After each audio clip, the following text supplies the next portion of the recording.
Because we don't understand how life formed, it is difficult to estimate this probability. The likelihood of a complex molecule like DNA being created by random collisions of atoms in a primordial ocean is fantastically small. In an infinite universe, it would happen in some places, but they would be very far apart. If we want to find advanced intelligent life, our best bet is to listen for radio signals.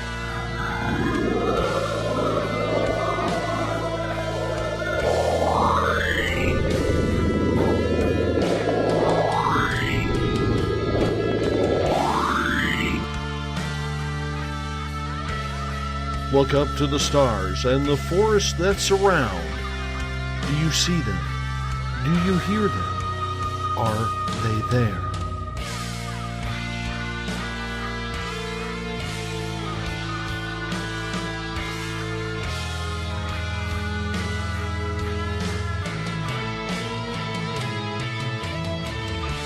SpacedOutRadio.com presents S4 with Forest Moon Paranormal's Eric Cooper and friends. Also, take the time to join the Forest Moon Paranormal Facebook group. I knew I should have made a left turn in Albuquerque.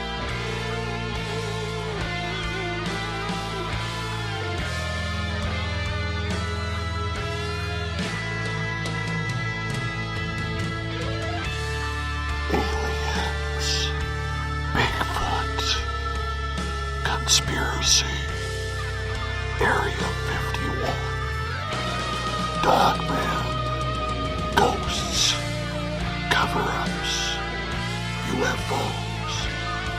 The hidden will reveal itself.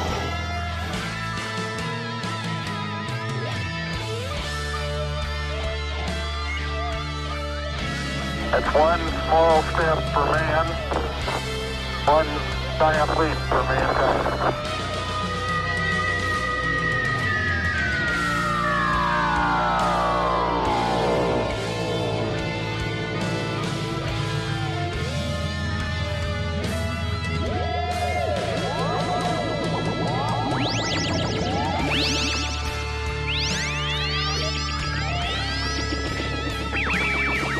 Buckle up, space travelers. It's time to go live on S4 with Eric Cooper.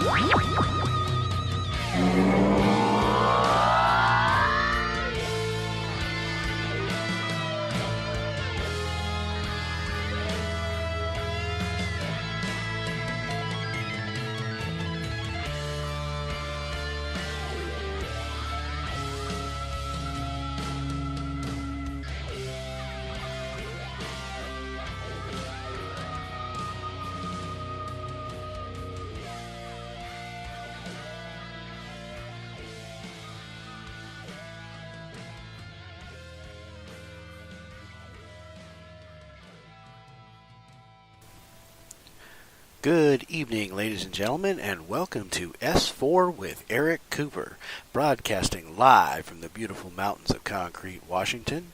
And now, without further ado, your host, Forest Moon Paranormal's own, Mr. Eric Cooper. Hey, good evening, S4ians. And yes, it's a nice, beautiful night in the mountains of Concrete.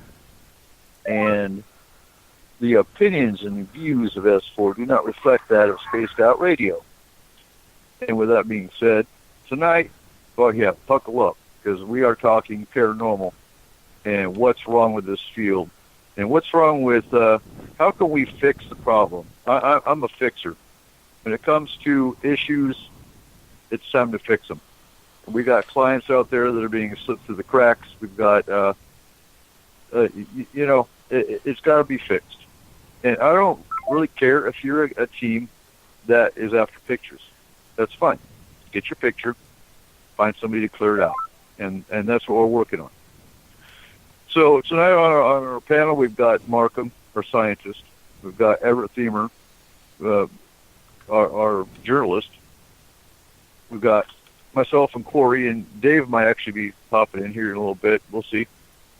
And we're going to put our heads together and see about fixing this. And I've actually already started today in trying to get the word para-unity I kind of cringe at, but the responses I'm getting from some of the other teams in the United States is actually a positive one.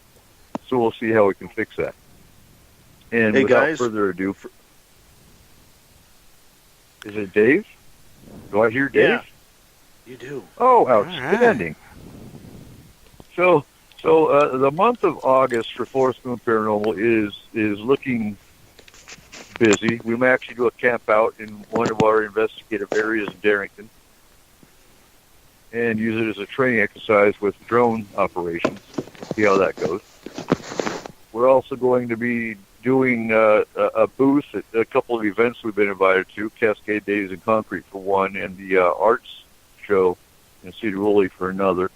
Look at the Forest Moon Paranormal group for details on that as they come. And outstanding, Dave's here. So without further ado, I've told the panel to bring in 3 bitches about the paranormal. And then we're going to discuss how to fix those problems. So it's going to be probably kind of a hot show tonight because we will offend some, but we're going to show how to fix it. That's kind of the goal here. So who wants to go first? I think Dave should go first. Second that. Oh, sure. Go ahead, Dave. You all leave it up to me. You all good evening, guys. How are you all doing? We're great, Dave. How are Good, you? good. Oh, man. You know, you put the pressure on right off the bat here. and you know, my first question of the night, you know, and I have been very vocal on this on Spaced Out Radio, so for people who listen to SOR, it's probably ad hoc information right now. But when I blame the paranormal, I blame these weekend warriors who claim they are conducting scientific research. It is a huge pet peeve of mine to see these people go out there, and when they come on our show, and we have paranormal teams come on our show, I actually warn them. I said, do not use the S word. I would sooner have you use the F word than I would the S word. The S word being science. Because for most people in the paranormal field, they have not conducted a scientific experiment since high school. And for them to throw around the word science in regards to what they are conducting in the paranormal field is a weak, lame-ass excuse for anyone in this field, because you are not conducting anything scientific. What are you trying to prove?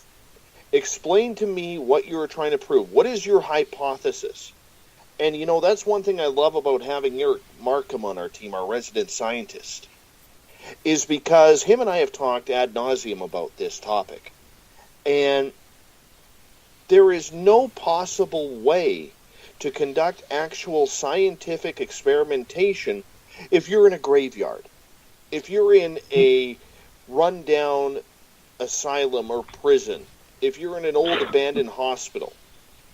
And when you have nobody who has done anything scientific on your team, I think what it does is everybody who uses the word science, it dumbs everybody down. It really, truly dumbs everybody down. And you got me fired up right off the bat with this one, Cooper. No, that's fine. That's the point of tonight. Now, how do we fix it? There's not enough scientists in the paranormal aspect. How do we fix it? It's simple Yeah. how we fix it. It's simple. Okay. How you fix it. And what you have to do, okay, like, I'll give you an example. I run a museum tour here locally, and we do monthly ghost hunts to raise money for the museum. Okay? But nothing we do is scientific. Nothing. What we have to do is we have to have people going out there and stop using stupid gimmicks. Stop using, you know, their own senses. Stop using all of these thousands of dollars worth of equipment that they are using until they figure out what is your goal. If you do not, the first key to a scientific experiment is a purpose. What is your purpose in going into a haunted restaurant? What is your purpose? Is it to just communicate with the spirits? Is it to move them on? Is it to prove their existence? Is it to prove why they're there? Or are we just playing Pokemon Ghost? What are we doing? If you cannot figure out the purpose of what you were doing, just stop. Stop what you were doing immediately. You're not a ghost hunter. You're not a scientist. We've already proven that. What is your purpose? And more groups out there, and there's over 40,000 of them in North America. And I would hedge my bets, and this is no clear number, but I would hedge my bets that there are probably about 98% of them who have no scientific clue of what they are doing because they cannot even name their purpose. Yeah. And you know, I even saw a group today, and I'm going through paranormalsocieties.com's listing. Now, there's 4,499 listings in the United States in that site alone. That doesn't count the ones that don't list and are all over Facebook. But so I'm approaching 4,499 groups. I started today, state by state. I'm doing it twofold. If they have a Facebook, I'm throwing out support for their Facebook and offering our help. If they don't have a Facebook, the second full will be send them an email. Like them on Twitter, like their YouTube, so I can see how they investigate. That's step one. Now, straight from their Facebook, they have learned their techniques and they are investigating just like you see on TV. My job out hits the floor. Okay, there's a problem. We're investigating and basing what we find off TV is a major issue. TV is entertainment. It's not reality. That's going to be the first group that is going to go to a client's house, not even get a picture, but get terrified by something that might be there and run out, never to be heard from again. I had a client that told me they had a group that did just that. That's where I'm trying to fix. Okay. I don't give a damn if you're a group that's only after a picture. You want your 15 minutes of fame. That's all fine and good. But once you get your cool little picture and call my team in, we'll come in and clear it. And it's a win-win. You've got your cool little picture. The client's safe and happy because now their home's cleared. And eventually, maybe we can educate this team into the reality of the paranormal. But Eric, do these teams actually want to be educated? That's the big issue. But right, you have to realize, and some of them won't. I agree with you, but as long as there is no code of conduct, and it is absolutely anarchy in the way people investigate in the paranormal, you're never going to be able to cure. That's why you have your group, to go in there and clean up these messes that these other people who don't know what they're doing, even though they have a demonologist on their team, you know, they have no idea what they are doing. And because there is no rules, there is no regulations, there is no laws behind this, what you're saying is great. I would love to see it. I would love to see it. But until there happens to be proper groups setting up a proper code of conduct, and there are codes of conducts out there.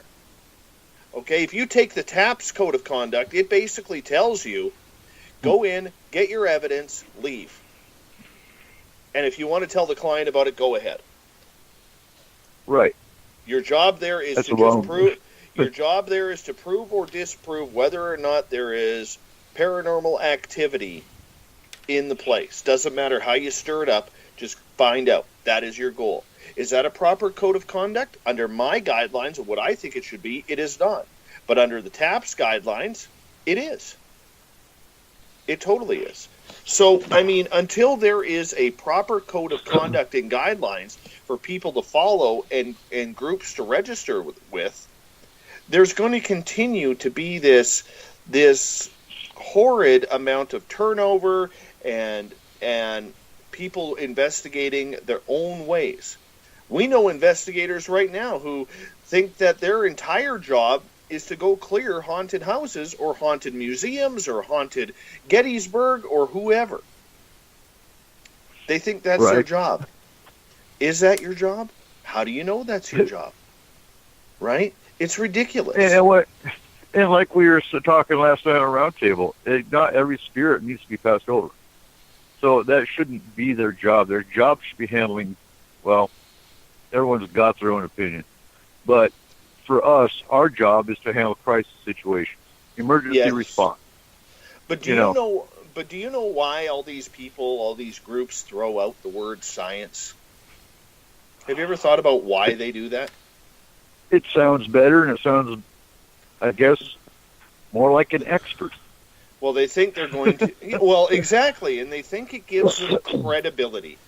When it comes down to it, they think it gives them credibility.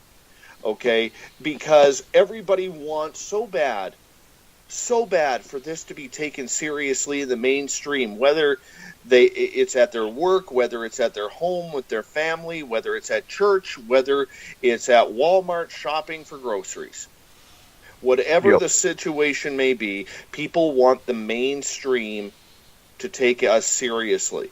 So what they do is they go out there, well, we're conducting scientific experimentation, because they think it gives them credibility. All it does is make you look like a fool. Stop with the science.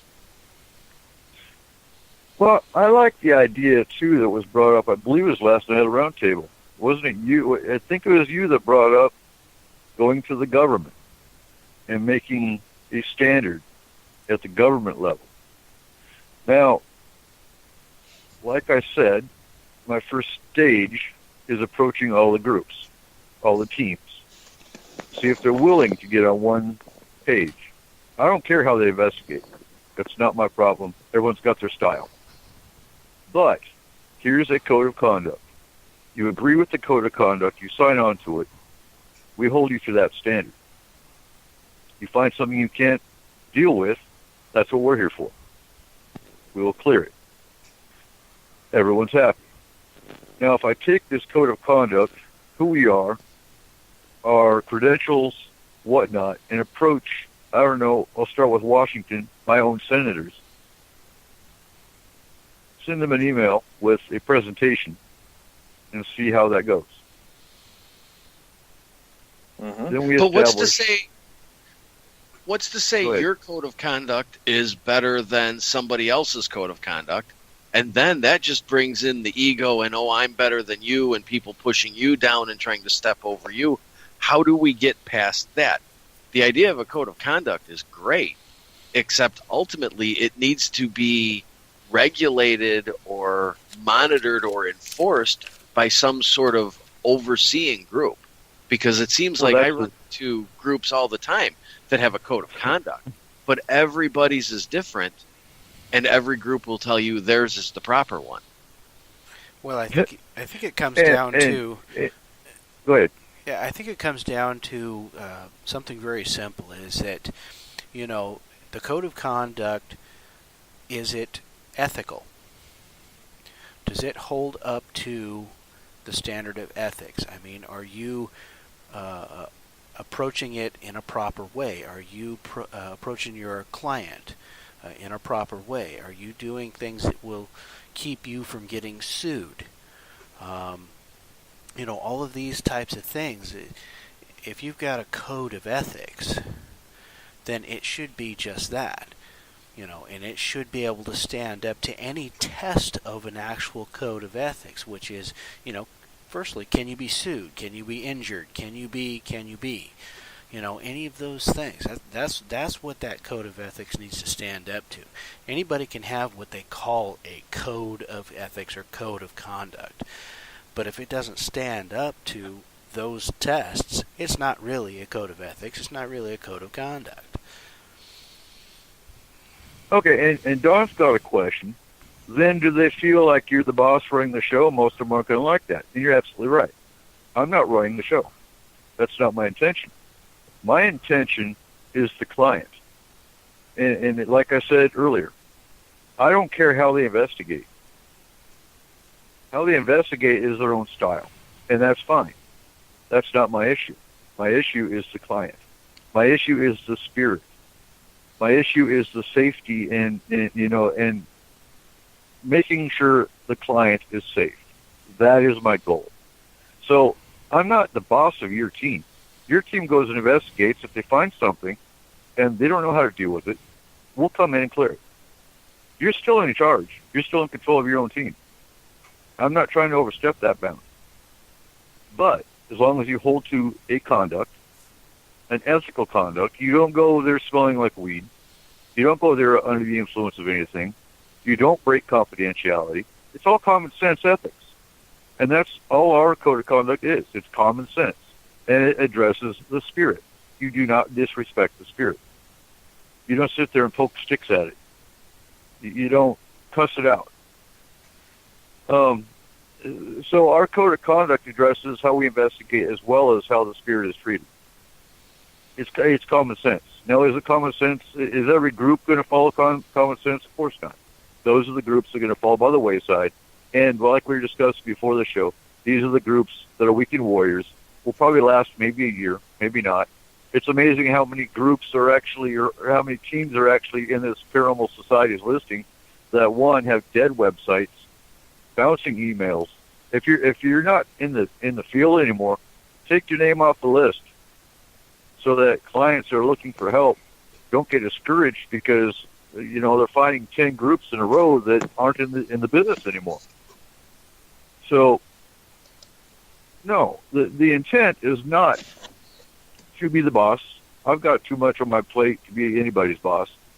I run, Force Moon Paranormal keeps me busy all the time. School keeps me busy all the time. My kids keep me busy all the time. I don't have time for another job of being the boss of all the paranormal teams. That's not my intention anyway. My intention is getting everybody on one page. That's going to be like herding cats. But it is what it is. If it works, great. But don't you think if somebody was the boss and started holding teams accountable for how they investigate, that would help move credibility forward? Well, it would. It's sort of a cart before the horse thing, though. You've got to establish the field as something credible in its own right. True. So at that point where people that you say something about paranormal and they still snicker. So I mean, it's. Yeah. But here's the thing: it's going to take a team that's going to be good at what they do, and they get the same kind of name recognition as a group like TAPS. And then, but only you get a group that really knows what they're doing, and then that's where you use as a bully pulpit to say, or to show how it should be done.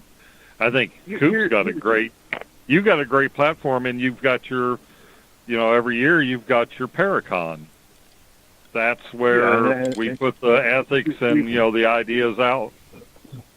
Right, and we've got S4 for our voice. We've got the Paracon for education, and ideally to bring unity to paranormal teams, which that hasn't happened yet because paranormal teams haven't come, and that's fine. It'll come in time. Huh. You know what, Coop? That Markham brings up a very good idea. Maybe at your Paracon, it's a good idea, since you have so many heads around a table, to spend an evening or an hour or two in the day where everybody kind of gets together in a round table to discuss, okay, what can we do to be leaders in this field in order to improve the standards of paranormal investigation? Dave, we tried that. We had, that's my other issue. So locally, we tried to have a paranormal meet and greet in 4 counties. That was, what month was that, Corey? That was back in, I believe, April. Yeah, it was about I sent the invite out to 13 different teams in a 4-county radius. You know how many teams besides Force Moon Paranormal Representation showed up? 2. Yeah, I was going to say that. 2 teams responded out of 13. One was excused because, well, they were going to the Oregon Paranormal Conference. And she at least emailed and said, I'm not going to be around. So you've got 3 teams, because I'll excuse that one. They at least responded. The other 10, not even an email or a phone call back. One of them, I know for a fact, is after nothing but a TV show. The other one, well, we won't even go there. I'm not going to give them that energy. But so the goal with it was to get 13 groups that I found. I'm sure there's more than that. 13 groups in the 4-county radius to start the platform, to get our heads together as leaders of the paranormal and discuss what our teams do, the skills that are involved with their teams, and kind of get a code of ethics unified between the 13 teams. Then, if that was successful, which obviously it wasn't, we were going to take it to state level next year, where we were going to go to Seattle, because it's a little more central. We were going to invite every team in Washington State to one meet and greet, where we might set up a council. That was the goal. If I can't even get a local, thing going, how the hell am I going to start a state one? So that's where it stands. Is it ego? I think ego is 90% of the problem. Ego is. I still agree. I agree, but I still think Dave's onto something.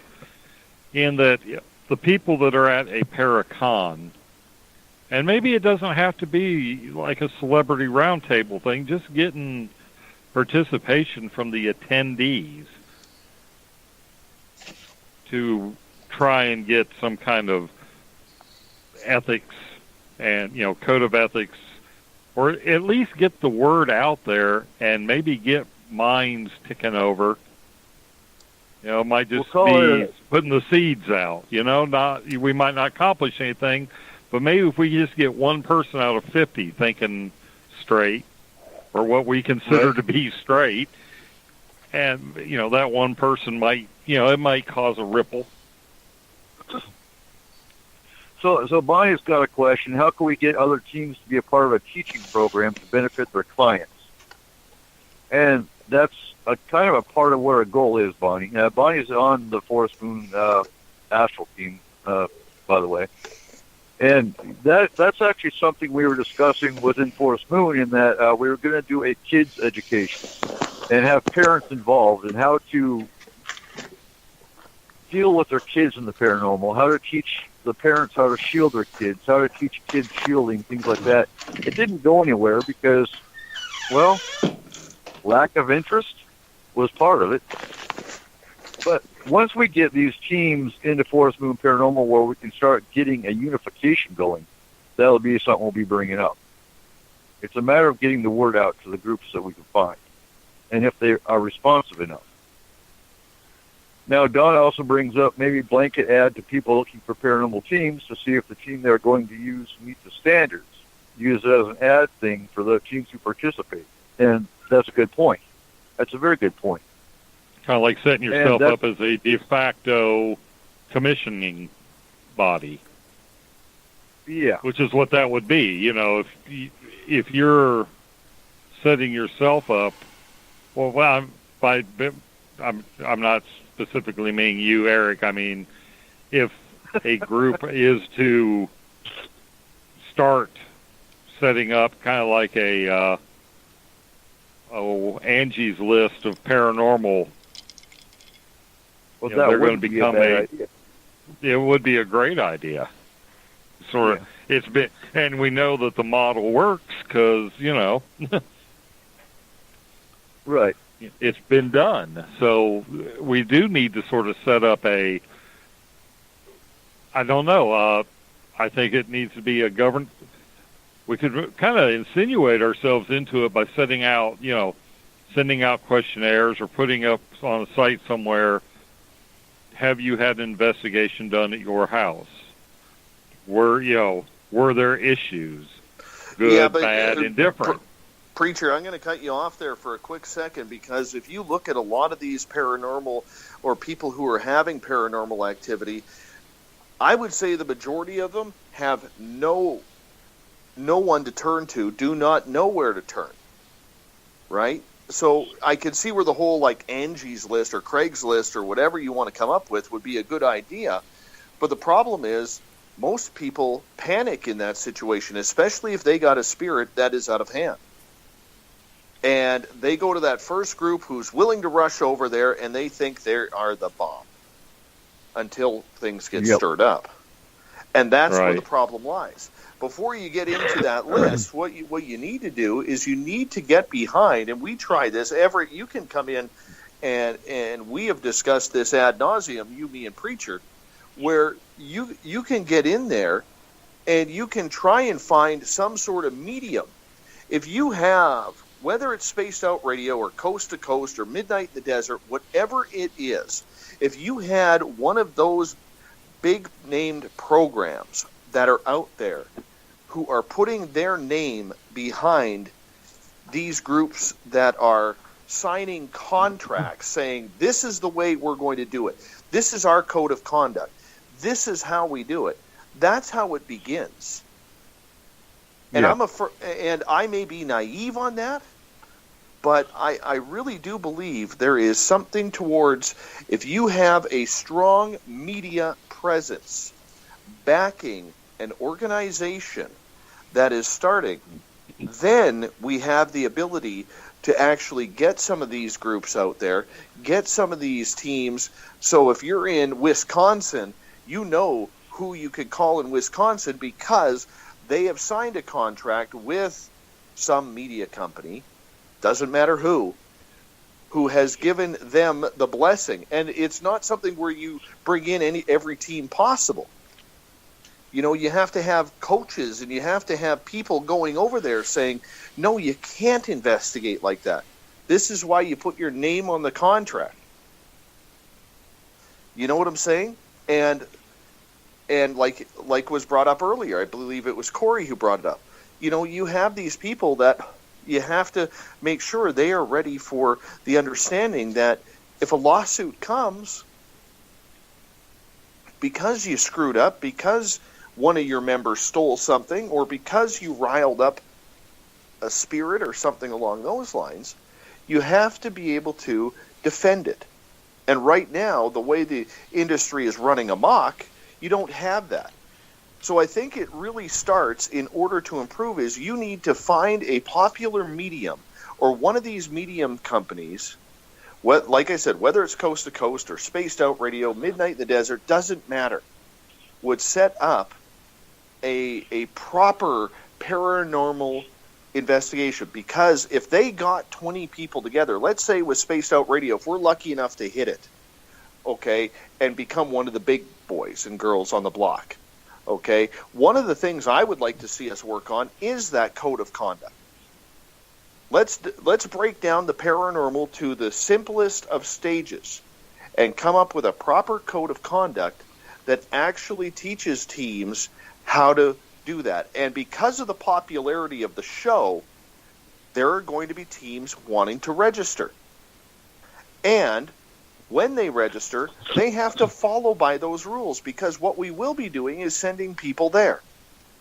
We will have people calling the investigation site saying, okay, how did our team do? Did they wear their muddy shoes inside? Were they dressed properly? I mean, when we were at Paracon in Provincetown, I mean, Everett, Preacher, you and I had a good laugh. Because there was one lady there, okay? The first day we met her, she was dressed all normally and acting all sweet and nice. Come Paracon time, here she is dressing like a gangsta out of the hood, you know, with big chains. She looked like Mr. T with about 6 chains around her neck, and you know, her wearing these baggy pants and this straight brimmed hat, and it looked ridiculous. It absolutely looked ridiculous. Am I right, guys? You are absolutely right. Okay, and it was ridiculous. And I remember leaning over to Everett and Preacher saying, you know what? That person is the epitome of what is wrong with the paranormal and why we will never be taken seriously. You know? Well, yeah, style is important, hands down. Professionalism is important, hands down. One thing with our team, we will never wear our paranormal T-shirts to an investigation. Why? Confidentiality. It goes with style.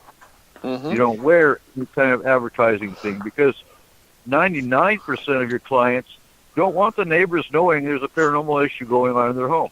So why are you going to go flying into their house with a tactical vest in some cases and, wearing RIP paranormal or whatever all over their jackets and on the side of their cars and whatnot? You're a magnet to the entire neighborhood. Oh, wow, look, the Smiths have a ghost. So, I have seen paranormal investigators come to my event dressed up in combat gear. Yeah. What are you wearing fatigues for? Okay? Seriously. Yeah. What are you wearing fatigues and jump boots for? It's ridiculous. Show. Well, exactly. It's more of image, and I think that hurts credibility. When you're trying to portray a particular image versus trying to be respectful or presentable in a particular environment, that to me shows that the image is more important than anything else. I mean, I work with what I do. It's not uncommon for me to go from a shirt and tie or suit in the morning to ripped up jeans and a Guns N' Roses t-shirt the end of the day. But I wouldn't wear the ripped up jeans and the Guns N' Roses t-shirt to the business meeting I had at 9 o'clock in the morning.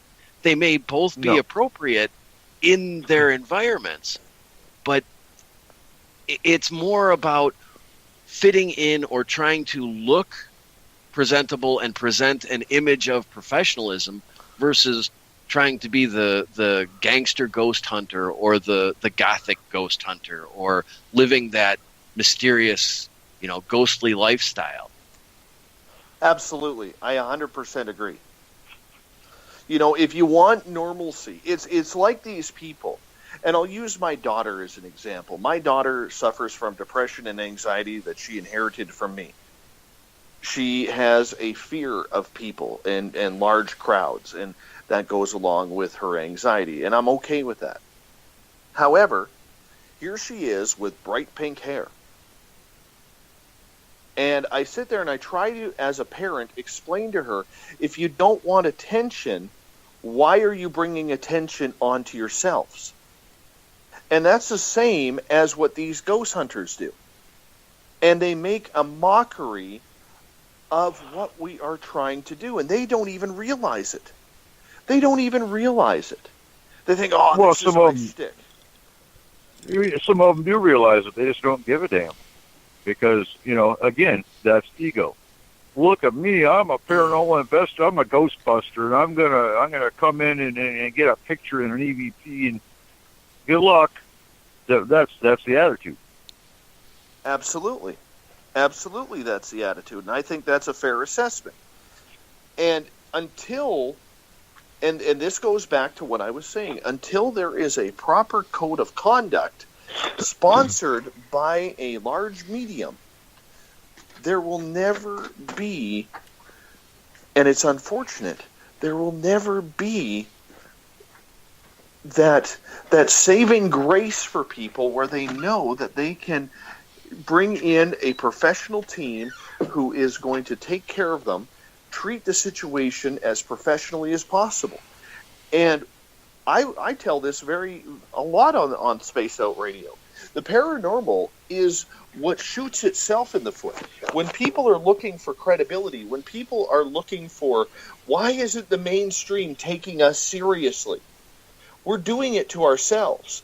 And until we get a medium that can stand up and say, we're not going to do this, we're not going to allow this to happen under our watch, and commands and demands professionalism, this will never happen. Okay? No. TAPS tried to do it.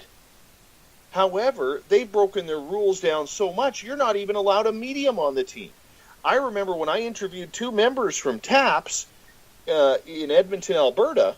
They were part of the TAPS group, or TAPS family, whatever you want to call them. Okay? Both ladies admitted to being psychic mediums. However, they were not allowed to trust their own intuition going into an investigation. Okay? Yeah. How do you get away with that? How do you get away with that? So are you a fake medium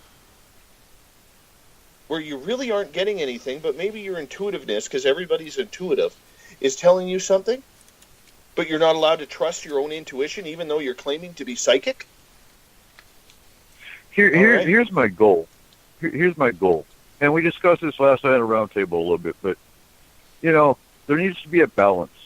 We have Markham. He's our scientist. We also have Karen, our other scientist. We have 2 scientists in Forest Moon. We also use the Astral team, which has mediums on the team. So I see that as balance. If you're only using a medium, you're flawed, potentially. Now, if you can use your technology to validate what that medium is saying, that's a little bit of balance. But you need to have a scientist at your disposal as well. That is balance. Now, my other goal, and I have a note taker in the chat room, is to contact psychological organizations, psychiatrists, and present this in a professional manner and try to get more psychiatrists on the paranormal field. Then you have the psychiatric side, you have the scientific side, and you have a balanced field. But I how did a many flip-flop.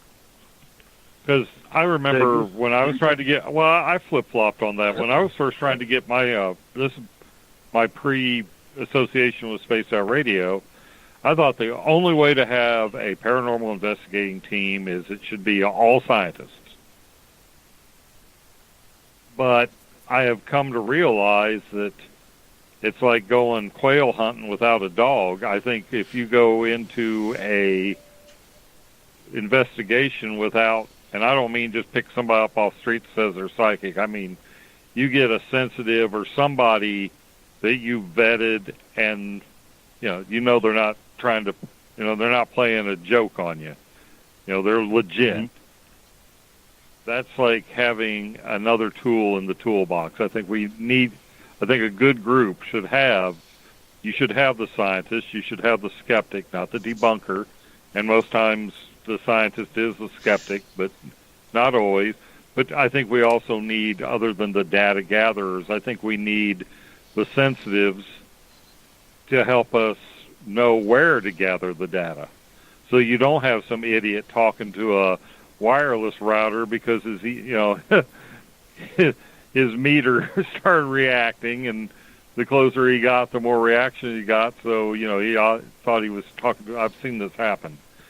EMF meters picking up household appliances, and the investigator just convinced that, he had a hotline to God here.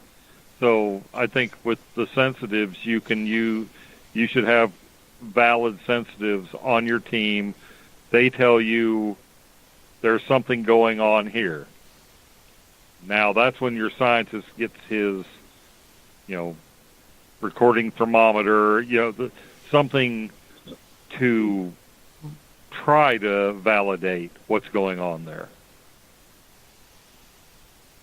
Mm-hmm. Markham, do you think, some of these groups and some of the ideas of using a medium or a sensitive get pushed to the side because so many people are trying to do quote-unquote science, and they look at it as, well, that's not scientific, so why would we do that? Exactly. I'm not saying what you have to do, in order for it to be even remotely scientific, you have a sensitive who points directly to a spot and says it. And I know that these kind of sensitives are far and few between. But if you can get lucky enough to work with one, that person says, "I feel," or they tell you, point to the spot. It's standing right there. Then you use. Hopefully you've been through, what the ambient temperature is. I've got a worksheet that I've developed for taking baseline readings. Okay, go where that sensitive says, look at what your baseline readings were before, look what they are now. Look for a change. Look for something, you're not going to find a ghost that you can stick a thermometer up its ass and say, here it is. You're going to have to try to track down variances in the climate, barometric pressure. You're going to have to, the only way to be scientific about it is to actually look for differences in baseline data in an ongoing situation. And you have to rule out certain things, but for the most part, things like temperature and barometric pressure, there are parameters that don't vary quickly without some kind of external force acting on them. That's what you go after. Now you use your psychic to say, this is where it was, or this is where it is, and you go to that location and you try and validate what they say. That's as close. Then you're not saying, well, the psychic says that Joe Schmo is standing. You can say, we had indications that there was a disturbance in this area. You don't have to say the psychic pointed to the X that marks the spot. We descended on with our instruments, and this is what you say. We had indications that there was a disturbance in this area. Our baseline data was thus. Is during the time that the indications of there's a way to you see what I'm getting at. I don't want to get too verbose here, but there's a way of putting it out there where it will have more of a scientific sound to it, or at least some validity, if you've got measurable data. Not the ghostly picture that nobody's going to believe anyway because of Photoshop or, anomalies. It's if you can use these other things to direct your instrumentation. Well, and the other thing with mediums, a true medium should be able to go in blind. If you can get, and I don't like the dead files, but I like the way they do it, where Amy Allen goes in completely separate from the investigation. That's how a true medium should be done. You don't tell them anything. But they can go in, they can pick up a name, they can pick up who is there, and then you go in there, you get an EVP with the same name, without the medium present. That's validation. Plus historical data as well. If you can get an EMF reading in the exact same room or the exact same location in the site that the medium said so and so is over here, that could be seen as validation. Well, one of the things Markham said about collecting data, so many of these ghost hunting groups wander around in the dark anyway.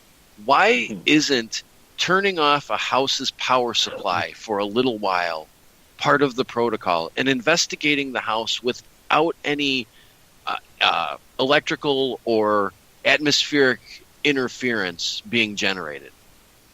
Well, okay, a lot of people aren't going to want you to do that, especially in the summer, because of food spoilage and how much it's going to cost to get the temperature back up.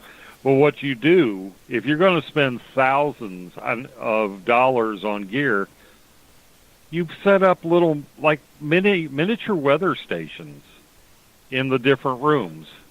Yeah, but I'm not talking about turning off the power for a 12 or 16 hour investigation kind of thing. I'm saying for a short period of time investigating with the power off and eliminating all of those possibilities of various interferences.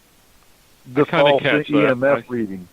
Yeah, the false EMF reading from a 1970s house with bad wiring.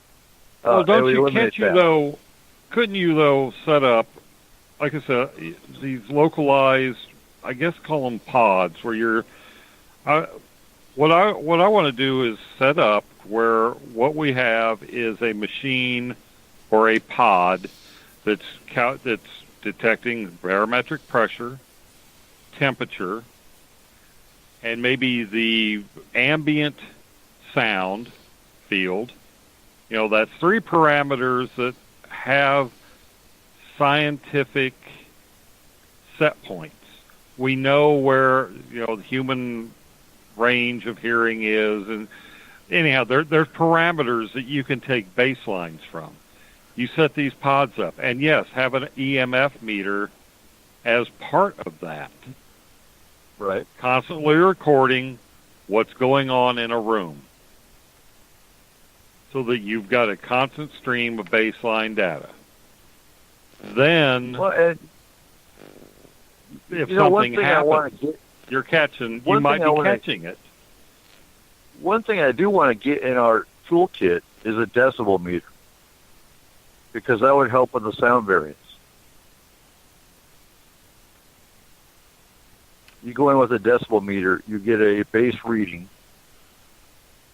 Because, your client's talking about footsteps in a certain area.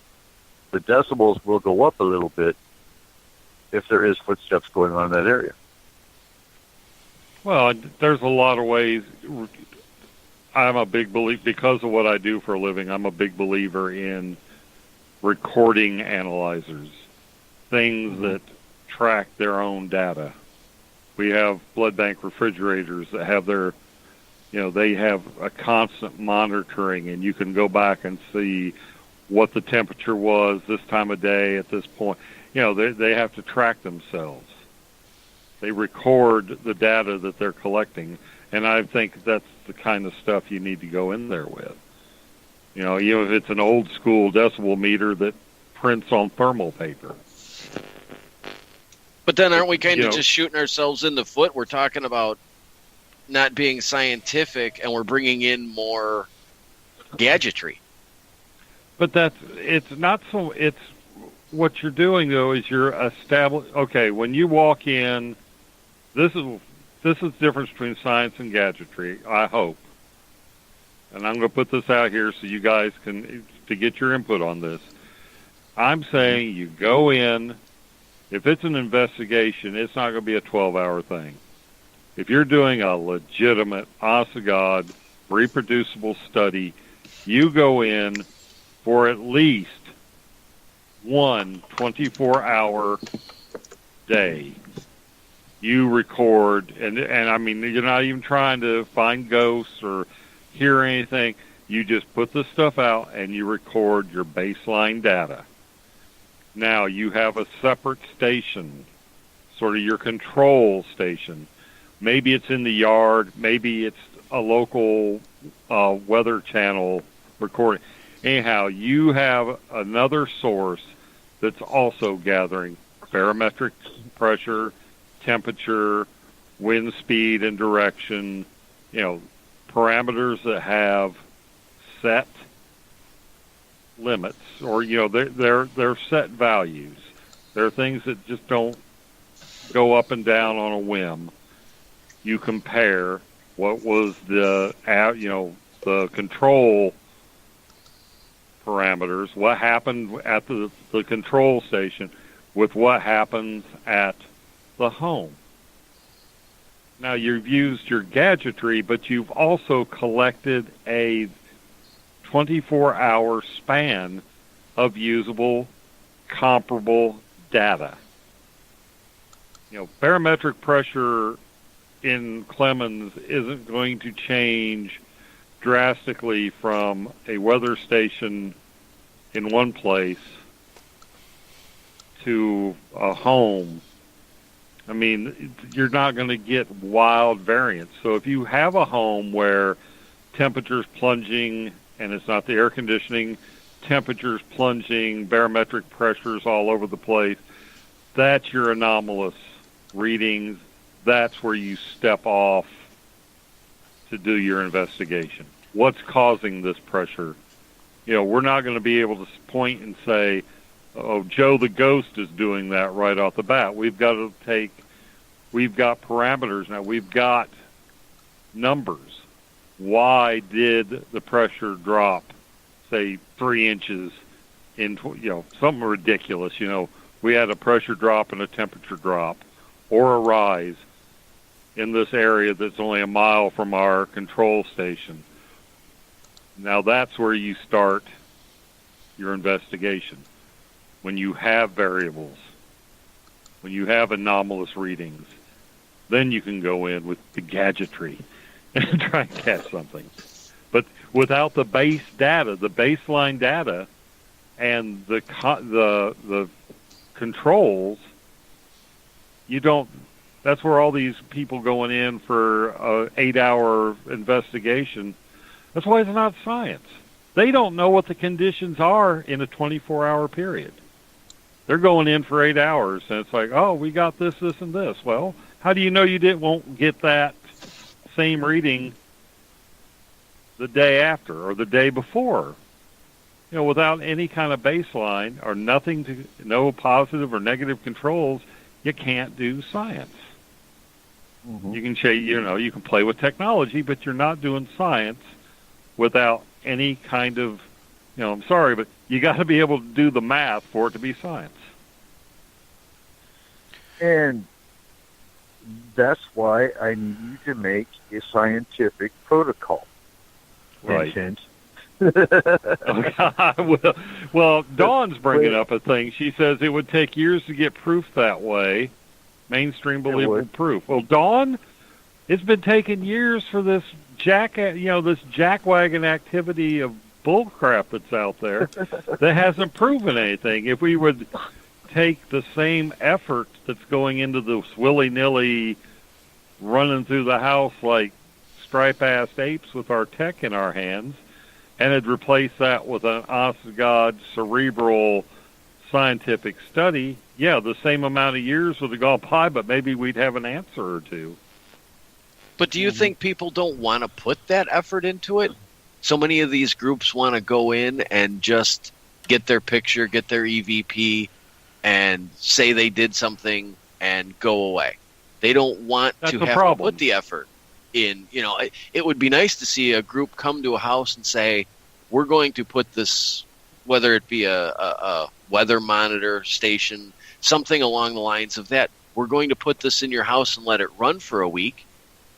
And then we're going to come in and investigate. And then we're going to compare what we found to what that monitoring station found. And, they might see something, but it requires effort. Well, that's exactly one of the problems. That's one of, I guess that's what the title of the show. That's what I see as a problem. People want to say they're doing the science, but no, take it from somebody who has to do it every day. Doing the science is a tedious, unglorious. I mean, how many people out there listening right now know what a medical technologist is? There's hundreds of thousands of us beavering away in hospital laboratories all over the country, but 24/7. But we're not the ones that you see on TV.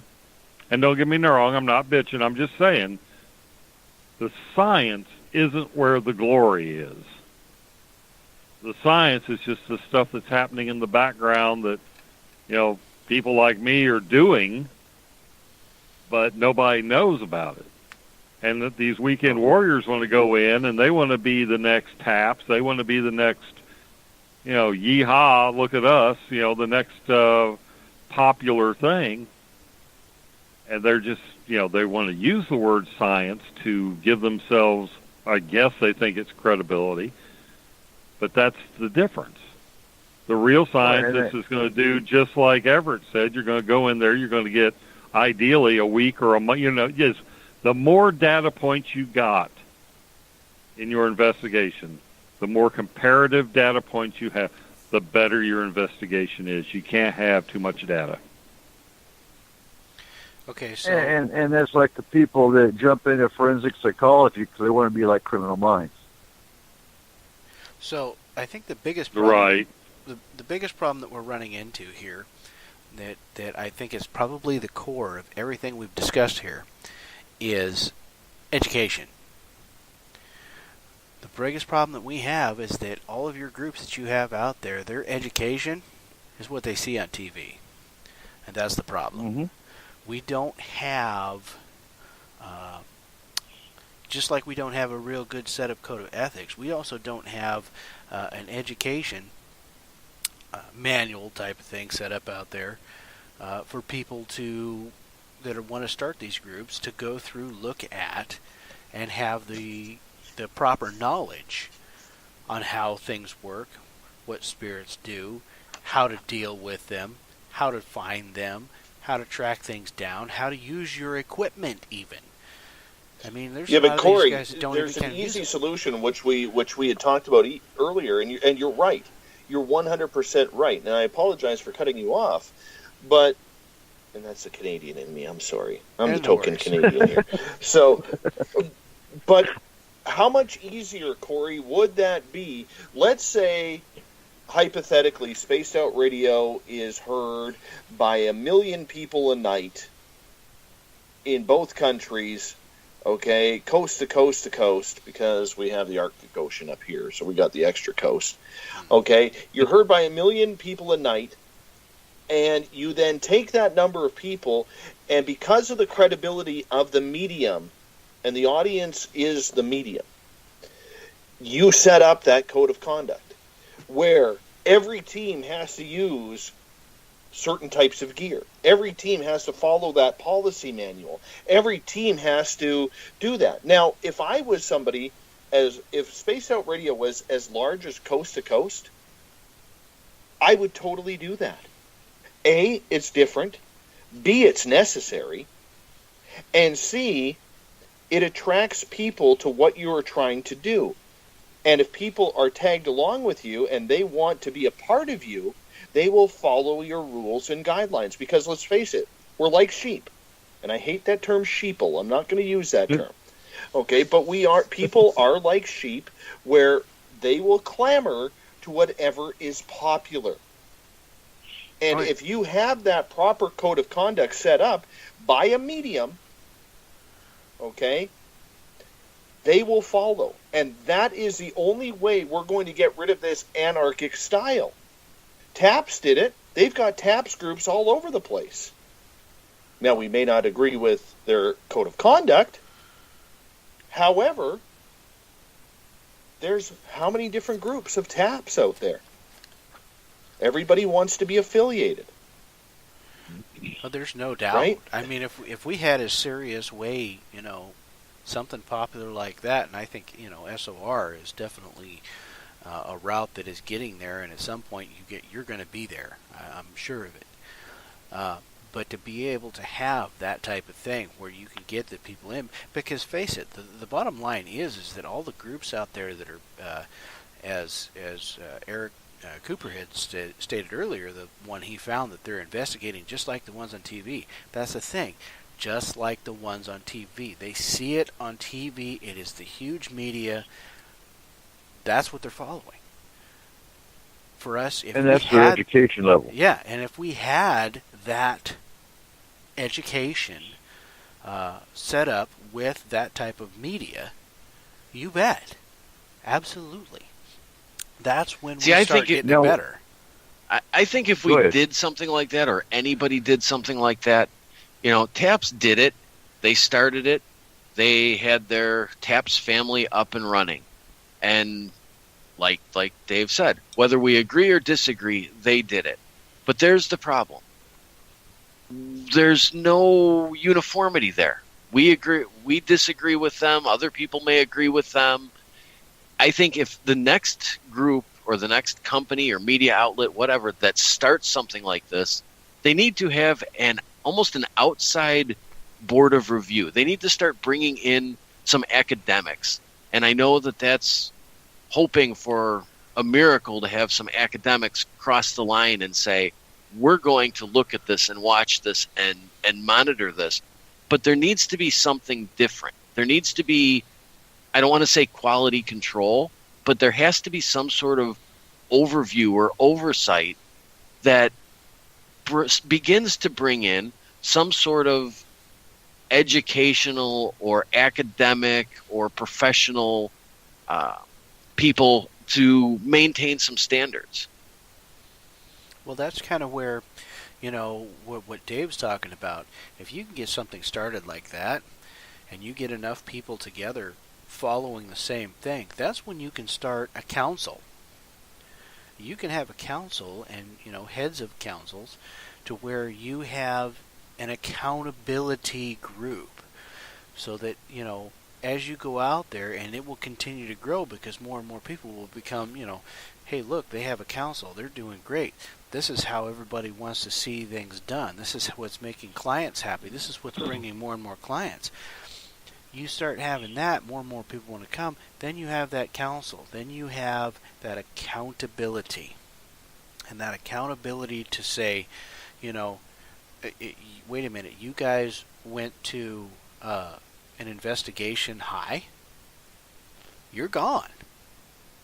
You're blacklisted. You don't get to do that. You don't get to do that with us.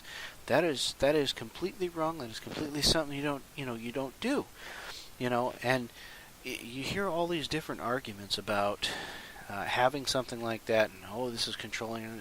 No, I mean, this is just, we're talking about the basic common sense stuff. I mean, when we were talking earlier about, going in dressed appropriately, the first thing that everyone's coming to mind, I'm not going to go in there with a suit and tie. No, we're not even talking about that. You know how I go dressed to an investigation? I have a clean, decent-looking pair of jeans. I wear a decent-looking shirt. Doesn't even have to be collared, just as long as it's a decent-looking shirt. No holes, no ratty, no stains. Clean, decent-looking shirt. I look like a normal human being when I go there. And it follows to the point that Eric was talking about. It doesn't say on the back of it, Forest Moon Paranormal, and anything else, because when I go to that client's house, they're looking for being anonymous to what's going on. They don't want everybody knowing. And the bottom line is, when I go there, I want to go there looking like, hey, I'm just a friend of theirs or a family member or something. I'm a buddy, and I'm showing up. Nobody else knows what's going on. They think you got visitors, and that's the point. Is having that code, that setup, that way, so that when you go to somebody's house that is afraid that there's going to be problems with their neighbors or anything else, if they know what's going on, you're taking care of that client. They feel comfortable, they feel safe, and that's the point. Is you're taking care of that client. You're making sure that spirits are taken care of right, but also that when you leave there, that client feels like, I got somewhere. That was great. They took care of me. I'm happy. That's the point. That is the whole point right there. and Trippin's in the chat room going, but doesn't being high open up other realms? Asking for a friend. Sure. In your own home, it can open up all the realms you want. But one, you go to an investigation being high. One, guaranteed if you're high, you smell like pot. That's unprofessional. Your client may or may not smoke, but either way, you shouldn't be smelling like weed at a client's house. I've seen that happen. Now, two, going to an investigation high puts your entire team, as well as your client, at risk for you to have an attachment. Because, yes, you're opening up to other realms. That means anything and everything can attach itself to you, and, well, you're seeing a rainbow-colored butterfly. Mm-hmm. And so, yeah, that's why and Trippin clarifies, yes, it voids all evidence, because you're seeing rainbow-colored unicorns and butterflies, and, well, so much for the paranormal. Now, the other issue with education I wanted to bring up You see Cracker Jack box courses on Craigslist. You can Google it, and for $60, we can certify you as a paranormal investigator. I'm not after that. What I want to see happen, and I might even, if I get the gumption, if this stuff takes off, I'm going through Kaiser University right now for Homeland Security. Y'all know that. Some listeners don't. I might approach Kaiser or another accredited university that I see, and what I need help with, what do we want to see on an associate's degree or a bachelor's degree in paranormal investigation? And I need my list taker to take these notes. But what kind of education do we want that will better this field? Oh, but good God, you could start with just basic data measurement. You know, just a basic what is science and how to collect accurate data, how to set up controls, you know, a negative and a positive control, which is going to be tough in the paranormal because, you know, it's, you know, you can take some of the ideas, okay, a steady state, you know, average day, the parameters, and then do something where you take your negative control is every hour you're putting your data collection device in a refrigerator or an oven. You know, you're purposely moving, you know, you're manipulating the negative control. I guess or maybe you'd call that the positive control. But, to answer your question more succinctly, you're going to have a class, basic data gathering, statistics. Okay, so I'm taking that. I'm actually taking statistics in January. So you can understand where that would be a valuable thing. Exactly. Right. Now, what about biology? Would biology help our field?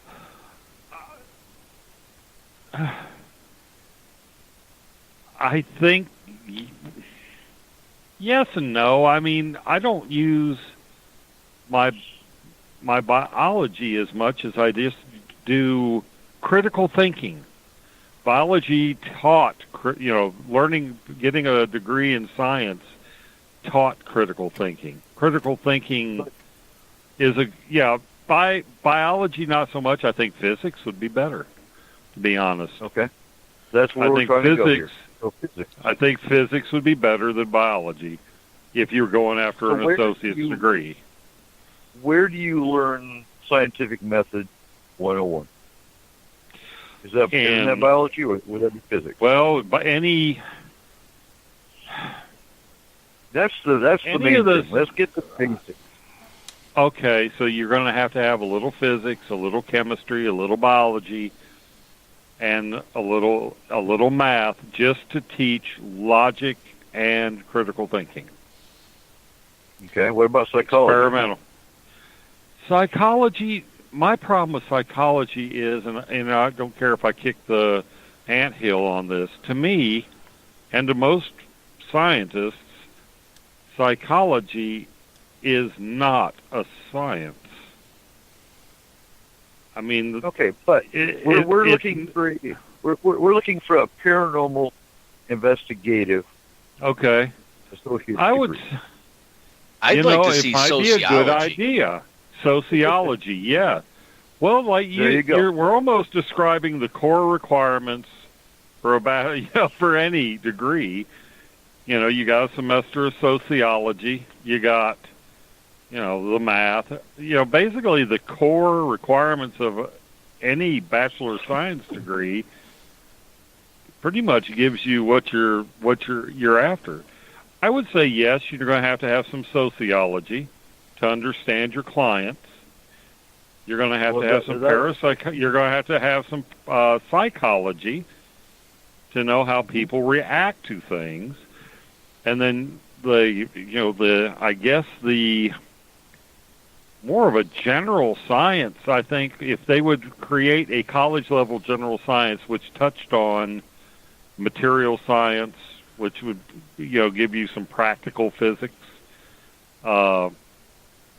some environmental science, explaining what the weather is, just an idea. There ought to be like a 2 semesters worth of some kind of science that covers like a blanket.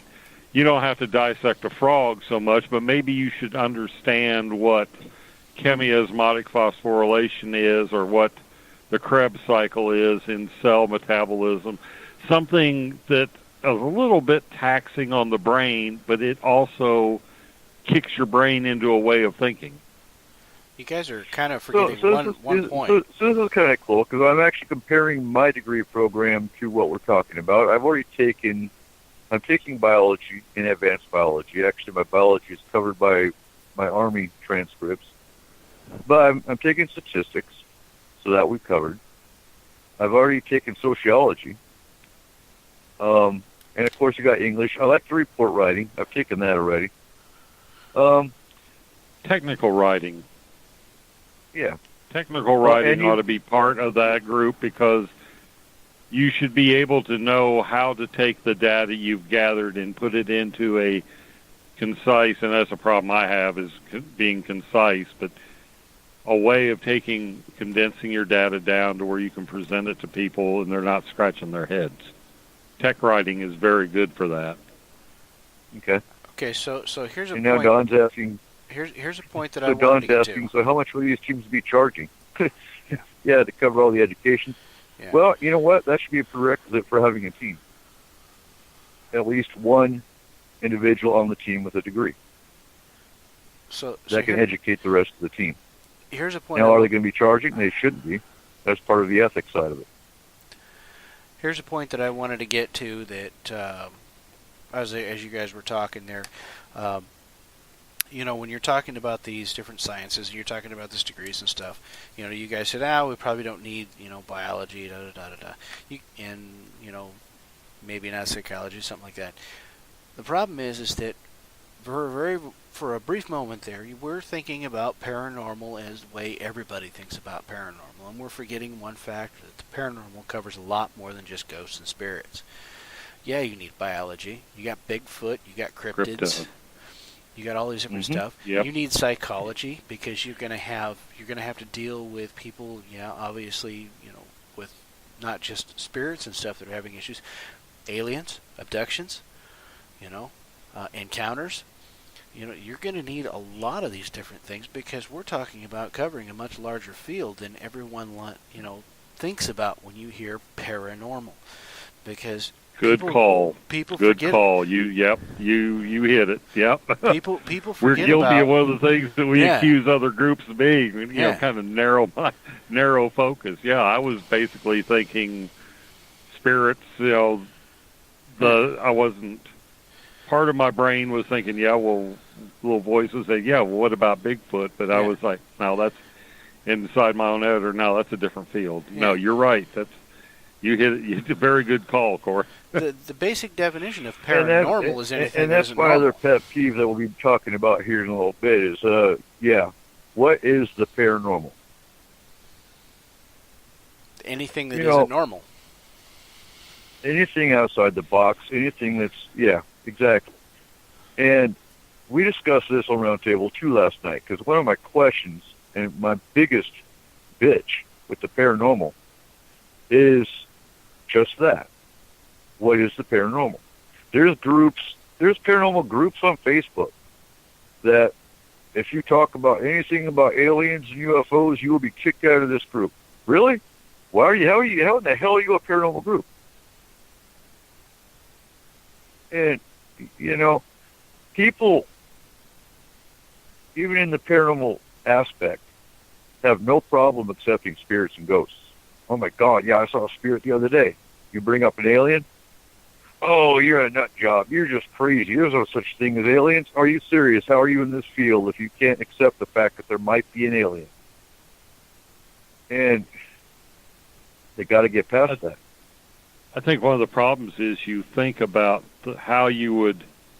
Okay, one of the problems, what led me to that myopia was I'm thinking, how do we gather data?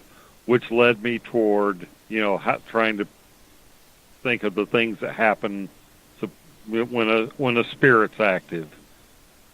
And that kind of shut down the whole idea. Yeah, be a biologist so you can tell.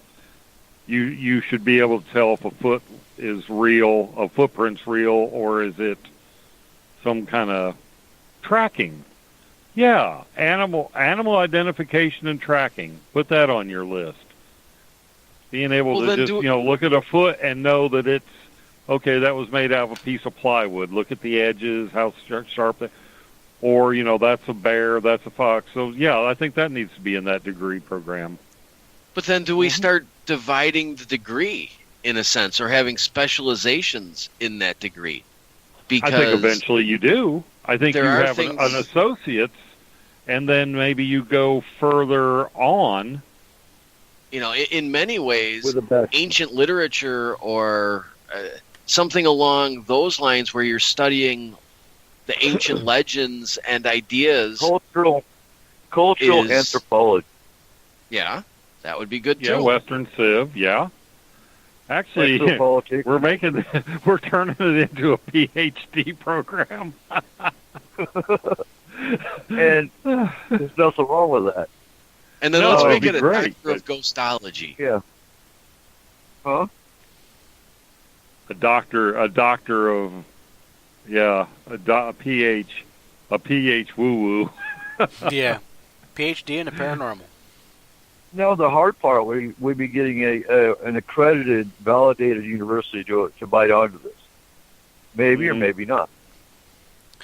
Well, as long as you've got enough core requirements that keep tenured professors in jobs, I'm sure they'd do it. It's all about the money. I see the problem. I think they might back off. Well, there's no money in it.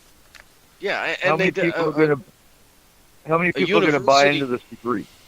A university doesn't want to necessarily be the one that is offering a degree in pseudoscience if they're a research facility. And I just use the term pseudoscience because that's what it's looked at this point for the most part. Right. So if they're a research facility or a research university, they're not going to want to get involved with something like that. Yeah, but if you get a university that's not a research university, but does have, the different programs necessary to do something like this, the fact of the matter, if you went to them, approached them, something like this, and said, okay, so this is what you're going to need for this degree program, and believe me, there's enough people out there that would actually probably do it. But we're talking about, different science programs that are already in place, different psychology programs that are already in place, That's all money to them. Yeah, but that's the pseudoscience out of it, though, because now you've had to take these accredited science classes. You've actually got a bachelor or an associate's in science because you've taken core requirements that are already there. Okay, but you walk out of there with a degree in whatever you decide to call it, parapsychology. How is that an employable degree in the real world? I know many people who have degrees in biology or literature or a variety of different things where what they're doing today has nothing to do with the degree they got. So how is you walk out of college with a degree in parapsychology, can you pay off your student loan debt? Mm-mm. Yeah, but you're talking probably not. You're talking about walking out of a college with a lot of things on that degree, not necessarily parapsychology, but you're talking about having science degrees, psychology degrees. The psychology degree in and itself would be able to put you into a field that you could pay off the stuff. Not necessarily. Maybe applied science. Call it a degree in applied sciences. Maybe. I mean, you're not going to practically. If you're walking out of there with a bachelor's degree in parapsychology or however you decide to term it, just because you've taken some psychology classes doesn't allow you to legally operate as any kind of psychologist. It depends on how much you've taken, I suppose. Yeah, most clinical psychologists I've ever met, through work have had at least a master's. One actually had a PhD, and it rankled him that the other doctors wouldn't call him doctor in psychology, not psychiatry. It's a different thing. But when it comes to the psychology side of it, I think crisis counseling should be a mandatory. Because who are we dealing with? We're dealing with clients that have gone through a crisis. So I think crisis counseling should be a mandatory. And that falls well, under maybe crisis counseling, we need to say not general psychology, but hone it in more on crisis counseling. Right. Because the psychology side, okay, leave that to the actual psychiatrist to look at your client and determine whether it's a psychiatric issue or not. You don't need that, per se, to be an investigative team. But the crisis counseling side would come in handy. I can see where that would be a good prerequisite for this, this certification program or whatever we're calling it, associate's degree. You don't want to, you kind of want to use the Hippocratic Oath. You don't want, first do no harm. Don't go in there whip somebody into a frenzy. Yeah, you've got ghosts. Oh my God. Yeah, you can see where that would maybe mess somebody. Crisis counseling is probably a good thing to have. The problem is we're talking about an awful lot of classes for an associate's degree. Well, it'd probably end up more than an associate's degree. So my curiosity is here, and just about everybody else on the input on this one. Dave, what do you think about this? I mean, we've got a lot of opinions this is here. Way above my pay scale. Way above my pay scale. You guys lost me at Fluvongs or whatever the hell Eric was talking about there. Seriously.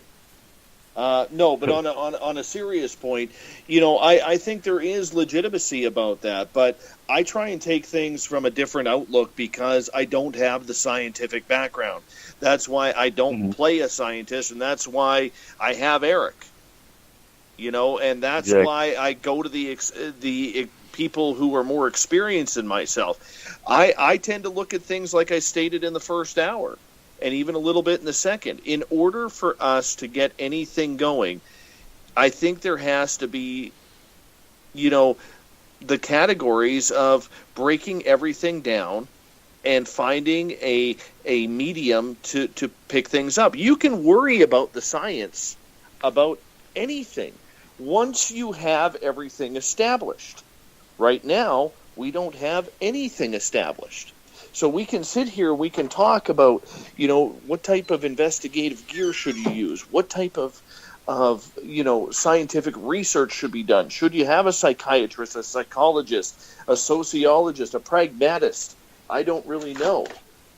Hell, why not bring in Aquaman at the same time? And I don't mean that to sound insulting to the rest of the panel. I'm just saying that for fun.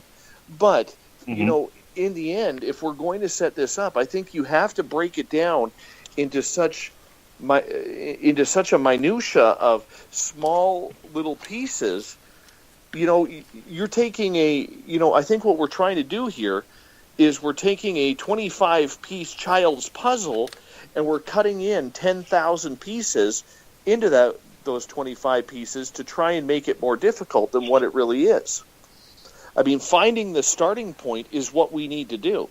Am I wrong? Maybe I'm too simplistic on this, guys. Help me out. No, not at all.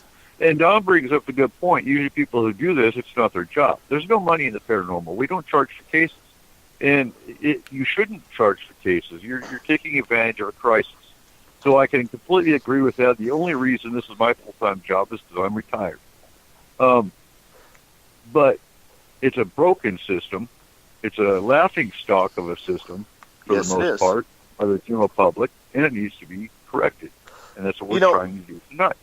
I understand that, but I think what you have to do is, and Everett, I'm curious to get your opinion on this because you've done a lot of paranormal journalism in your day.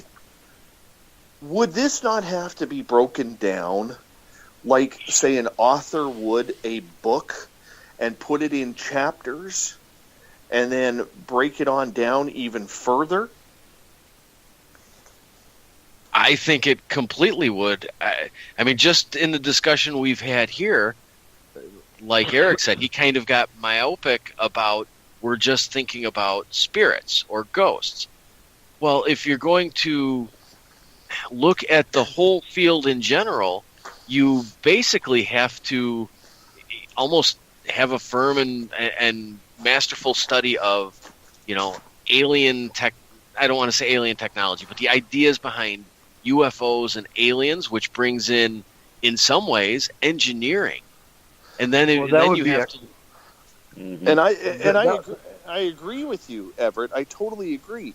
But how do you start this manual? And we can't even answer that question. You know? No, but that would be exopolitics if you want to look at the alien side of stuff. Yeah. And here's the best scenario we can come up with, just like we've been talking about, is breaking it down. So in our team, we've got Markham. He's got the science covered. We've got Everett. He's got the journalist side covered. And I think that's the ultimate goal that we need to see on every team. It's nice, and it's probably a pipe dream to come up with a degree program. I understand that. But a little bit of education, a basic mastering of the general topics, which would be an associate's degree. And like I said earlier, a lot of the courses I've taken would fit that general, the statistics and, the sociology, the basic core requirements for any degree program, I think would be ideal. I'd like to put something in here. There's something that I see that is kind of missing in this discussion a little bit that I have been fortunate enough to do, and I think that all of these new groups should be doing this. And is that I have had the luxury, I'm going to call it a luxury, doing this, to work under, to learn from two separate paranormal groups that have been doing it for 20 plus years. Both of them. And I think that is a key thing, is that a lot of these groups, instead of just going out and forming a group, the first thing that they should do is use some common sense. Find somebody who has been doing it the right way for 20 some odd years and go work with these people. Learn from them. Shut up and listen. And then go from there. And that's kind of the thing that's kind of been missing in this whole thing, is that nobody is doing that. It's almost like, Corey, a journeyman program if you want to work in construction or plumbing. Yeah. You don't automatically go. You have to become an apprentice and then lead up from there. And I agree with you fully.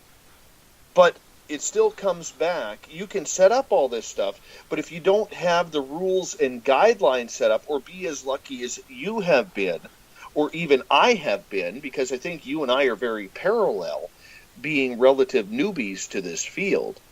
Okay, if you don't have that set of rules and guidelines set up for these paranormal teams, you're only going to learn from the people around you. You're going to learn their good habits, you're going to learn their bad habits, because there is no rule book. And in the end, if we don't have that rule book or a medium promoting the proper way of investigation, we're spinning in circles. We're really spinning in circles.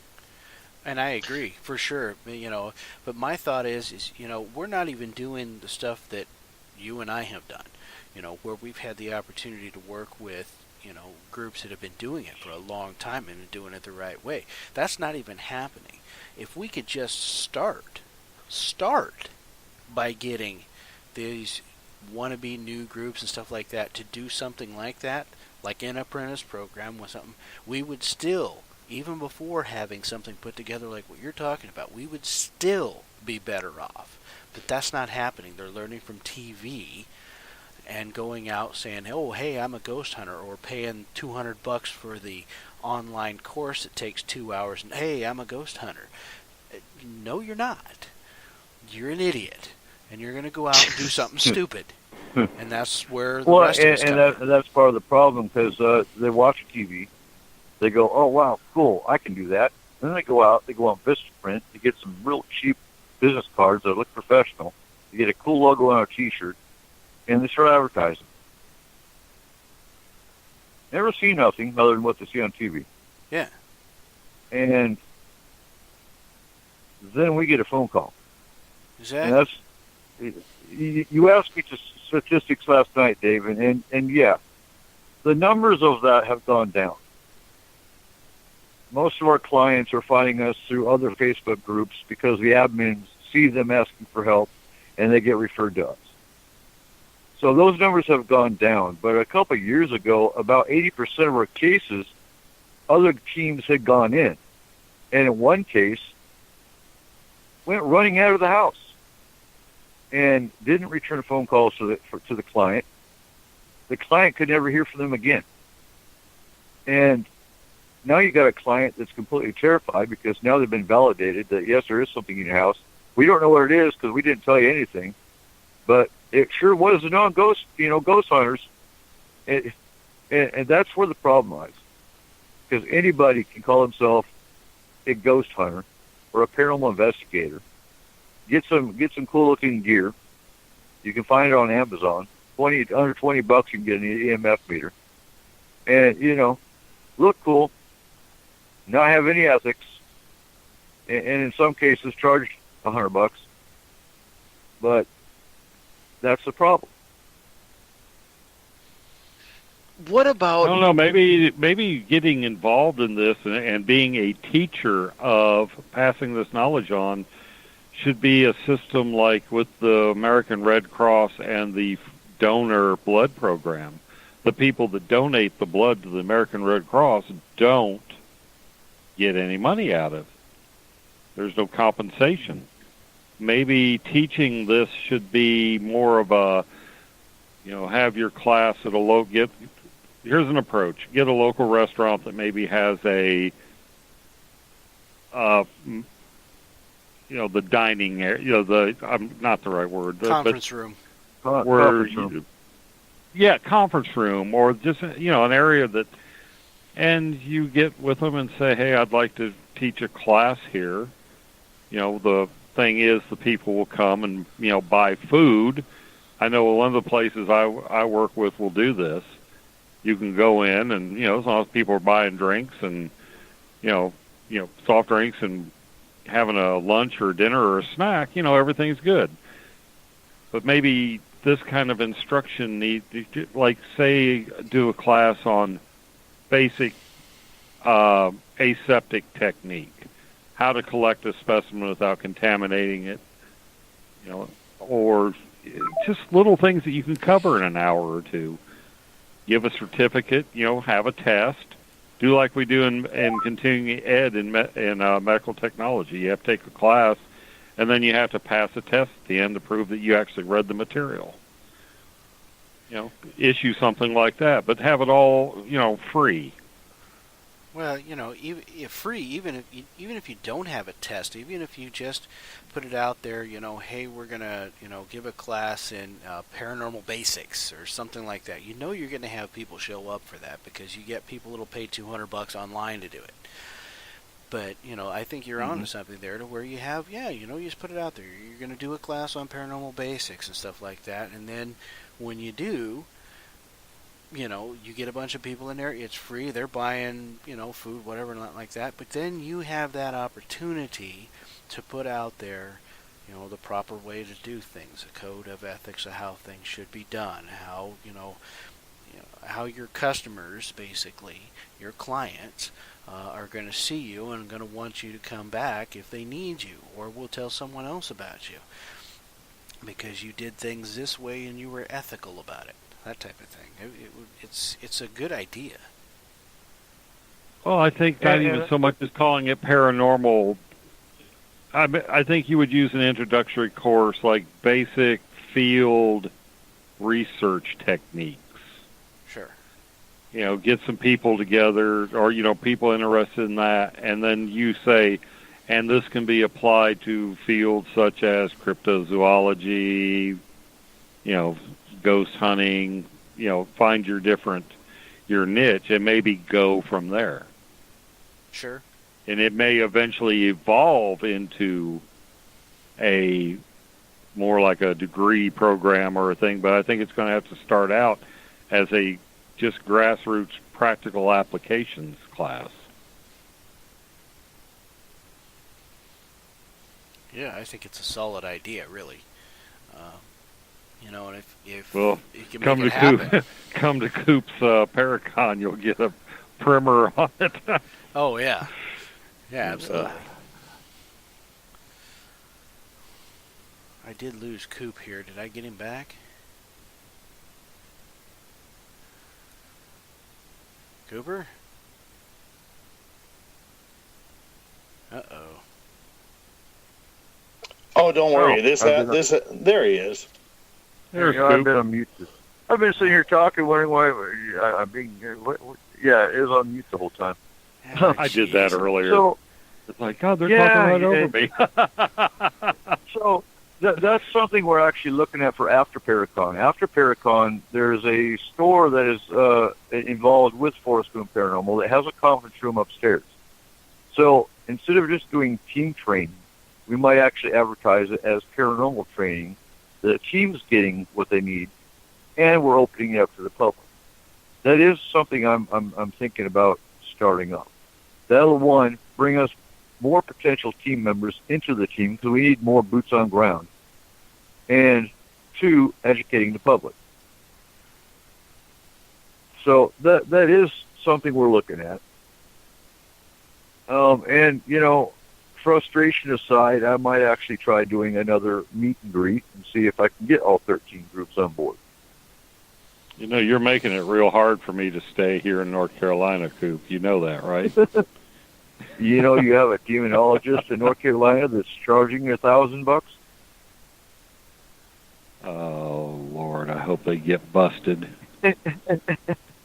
Oh, yeah. I hope they encounter a real demon. That would be the best punishment for them. Yeah. Right. Jeez. I think off the bat, your BS anytime somebody is out asking for money in a field that is essentially wide open and undocumented as this is, that ought to set your BS detector off right off the bat. And we've got 2 events we're going to locally. We're going to have a booth. And what I might make, too, is kind of a protocol for civilian, not civilians, but potential clients of what to look for in a paranormal team. Yeah. Are they charging you? Then run. Now, if we get a council going, one of the jobs of the council should be to contact clients that the teams under that council have gone to and do kind of like a quality control check. How were they? Mm-hmm. We discussed that with the SOR affiliated groups that we were wanting to get eventually going was, contact them afterwards. Were they jerks? Did they wear muddy shoes through your house? Did they show up and act like jackwag? Just give the client a chance to review the behavior and the efficacy of that group. And one thing we do when we do an investigation, and I use the military as our standard. We do an after-action review. How did the case go? Is there anything we can improve on next time? What were the good points? What were the bad points? Something every team should do. Do an after-action. I think one of the That's how you points improve. that Cooper was kind of pointing to here, and is another way, really, if you think about it, of weeding out some of these fly-by-night paranormal groups that don't really know what they're doing, is public education. The potential clients that are going to be out there, them knowing and understanding how a paranormal group should act when coming to do an investigation at their place is number one, because the more that other people out there know that are going to be making that phone call, the better. But that way, if they run across, they pull up a page for some paranormal group and it's a bunch of idiots wearing torn T-shirts and stuff, yeah, that's not the place to go. If somebody's asking for money to do it, that's not a place to go.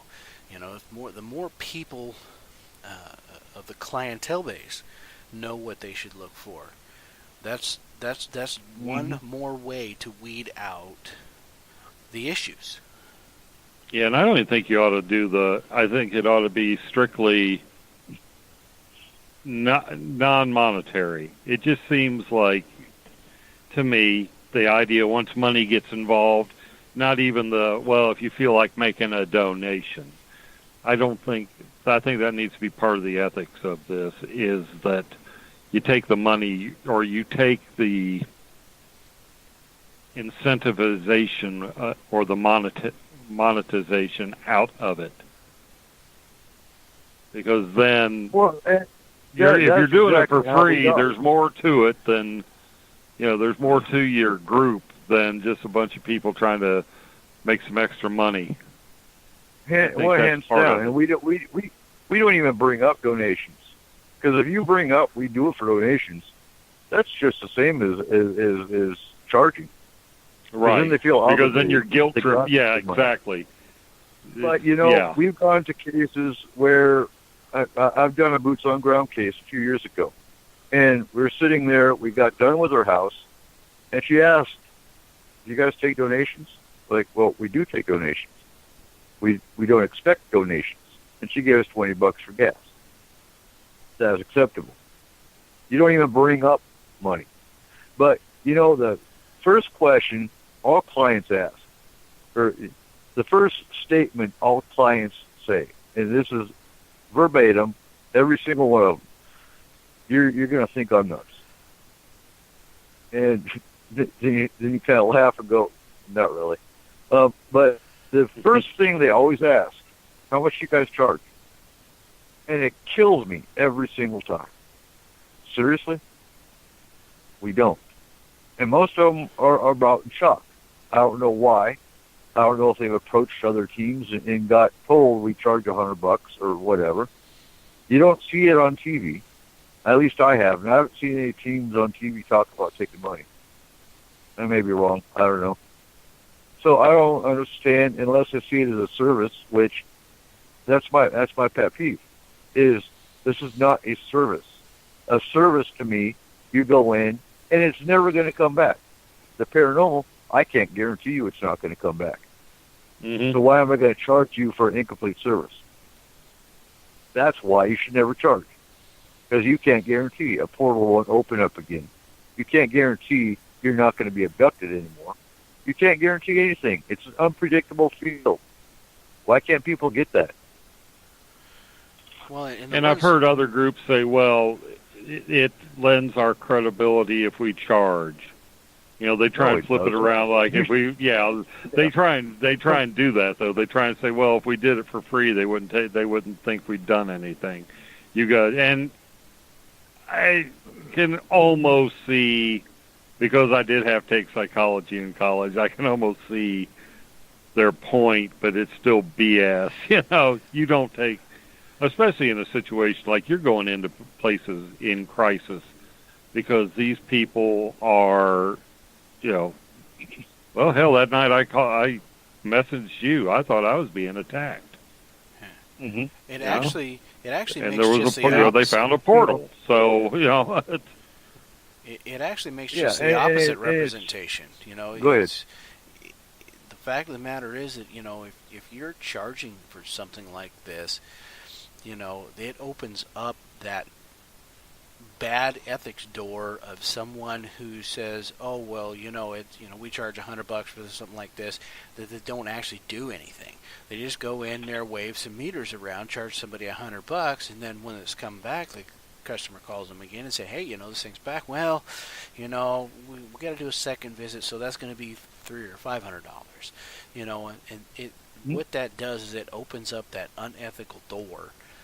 It really shows the unethics of things for those who you get the Frank Bannister, the guy from what was that movie with Michael J. Fox? Yeah, the Frighteners, the shysters, and all they're going to do is pull money. Yeah, you've got which his approach was actually he did have ghosts working for him, but I mean, the idea that if you're charging people, that's just can't do it.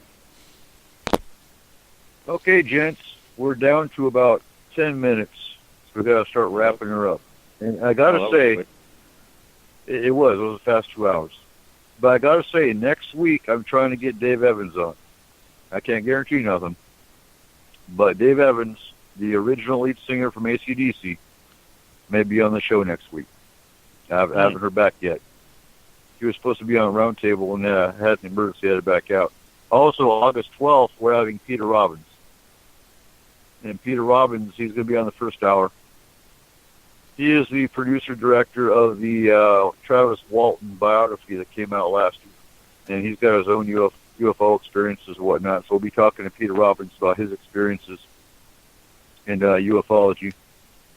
And Dave Evans, possibly next week. I think we're going to do this kind of show the last Saturday of the month, just so we can start seeing progress. We're going to do a What's Wrong with the Paranormal show every last Saturday. Because I like it. And ideally, we get a platform going. We start getting teams into this platform. We might start seeing some improvements. What do you guys think? I'm with you, yeah. Yeah, I think it's a Sounds like great good idea. I think it's a good idea. Yeah, and I mean, even if it's not just a what's wrong with the paranormal, just this type of roundtable where we can really discuss, just issues of whatever they are with paranormal, not necessarily what's wrong with it, but just issues of it. Well, it could just be a matter of evolving the evolving the field, or getting credibility into the field. Yeah. Getting ethics into the field. Yeah, ethics and credibility. Just, Dave was so right about that person at the Paracon. I mean, that was such... But to her credit, people were eating that crap up. And I'm like, I don't know. Sycophantic weirdos, I guess, is part of one of the unfortunate side effects of what we're into, but still. Yeah, I mean, you've got a lot of people, that it's kind of like Comic-Cons. If you think about it in that aspect, you get Paracons that there's some similar types of things where there's a lot of people that come for the pizzazz of it. So you'll get some of these people that will come, and we look at it and we go, really? You're doing that? What's wrong with you? Just like kind of like Dave was saying there, and a couple of and Everett and Mr. Markham were saying on this, but there's people that come and like you said, just eat that up because that's what they're looking for. That's what they think it is from TV and everything else. It takes away that very moment takes away credibility from the field. Because unlike a Comic-Con where it's comics, it's characters, we're talking about things that we're actually doing. We're talking about, what we all consider to be real research, real investigation, and real, taking care of issues. Where we talk about these Paracons, where we come to these Paracons, we're looking, when we do these things, to have others in the field who specialize in these things to be able to share information, but there's still, like I say, because of all the TV and stuff, there's that wow factor for a lot of people, that pizzazz factor. So yeah, you're going to have, unfortunately, these characters like that gal show up just so they can get their 15 minutes of fame, because people are going to eat that crap up. Well, that was the original idea of Paracon, too, was to get other teams that could have a table and that could introduce their teams at Paracon. And it just didn't work that way. Maybe eventually. You got any final thoughts, Dave? You know what? I just want to see some continuity. And I'm a strong believer, as I've said to you guys before, and I've said on our show before, that the big thing that we need to do in this field is to come together and to to bring continuity. And these type of discussions, even though we're not solving anything, in my opinion, they help because it brings these topics to the forefront. And to me, that's important because if we're not bringing these topics to the forefront, we're not dealing with the situation that needs to be dealt with. So I'm a firm believer, and I will stick to my word, that yes, we do need to be able to create dialogue, and we need to be able to just say, you know what, it's time to take this a little bit more serious than what we're doing, because we can agree there's something out there. We may not know what it is, but there's something out there. And if we're not putting our best foots forward with the brains that are out there, and there's a lot of smart people in this field, we're going to keep spinning around in circles. I'm tired of spinning around in circles. I'm sure you guys are as well. So the key is, let's just do it. Let's, once we get that field where there is some sort of continuity that we can start the process on, I think we'll all be better off. Well, I'll be working again tomorrow if I can get out of Facebook jail on contacting all 4,900 groups. And I'd say maybe 50 groups are on board out of 4,900. That's probably a sad number, but it's probably realistic. And we'll try to go from there. And I'm tired of cleaning up messes. That's the bottom line of what Forest Moon does, is cleans up messes. And enough's enough. We'll clean up messes if you're trying. By all means, that's what we do. That's what we're here for. Clearing houses, stopping abductions, finding Bigfoot. We never will, but we can look.